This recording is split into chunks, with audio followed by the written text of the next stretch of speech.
Viewers, সদরঘাটে কিন্তু এবার একটা অভাবনীয় চমৎকার একটি উদ্যোগ গ্রহণ করা হয়েছে। বেশ কিছু স্বেচ্ছাসেবক কিন্তু তারা ট্রলি নিয়ে অপেক্ষা করছে।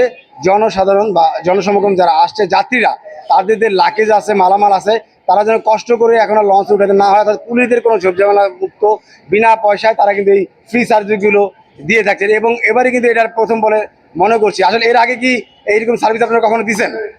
না, এই প্রথম। এই প্রথম। সকাল কটা থেকে রাত কটা পর্যন্ত আপনারা এই সার্ভিস দিয়ে থাকেন? সকাল 8টা হইতে রাত্রি 10টা পর্যন্ত। আপনারা কতজন স্বেচ্ছাসেবক আছেন? 200-র মতন। 200। কোনো টাকা পয়সা নেওয়া হয় না?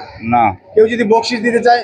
না, হ্যাঁ, না না, আপনাদেরকে মানে একটা কি বেতনভুক্ত বা কি সিস্টেম করা হয়েছে আপনাদের জন্য? এটা আমার ঘাটপুর মালিক আছে মন ভাই, হে নিজে দেয়।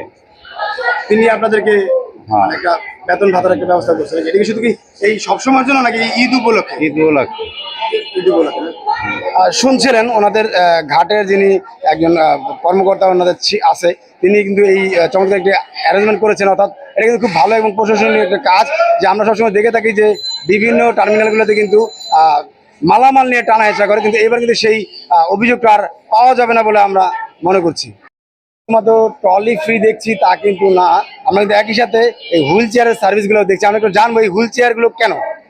এখানে আমাদের বিভিন্ন অসুস্থ বিভিন্ন প্রতিবন্ধী রোগীরা আসে, তারা এখান থেকে জাহাজে যাইতে অসুবিধা হয়, তাই জন্য আমরা এখান থেকে ওনাদেরকে জাহাজে যাওয়ার সুবিধার্থে এই হুইল চেয়ার দিয়ে আমরা ওখানে নিয়ে যাই ওনাদেরকে। এটা কি ঈদ উপলক্ষে এবার করা হয়েছে? জি স্যার, এখানে ওনারা বিভিন্ন, এখন তো জানেন ঈদের মধ্যে যাত্রীদের বিভিন্ন সমস্যা হতে পারে, তাই যারা প্রতিবন্ধী আছে তাদেরকে আমরা ভালো সুবিধা দেওয়ার জন্য এই উদ্যোগটা নেওয়া হয়েছে। এটা আপনারা যে উদ্যোগটা নিয়েছেন, এটা মানে কার মাধ্যমে নেওয়া হয়েছে?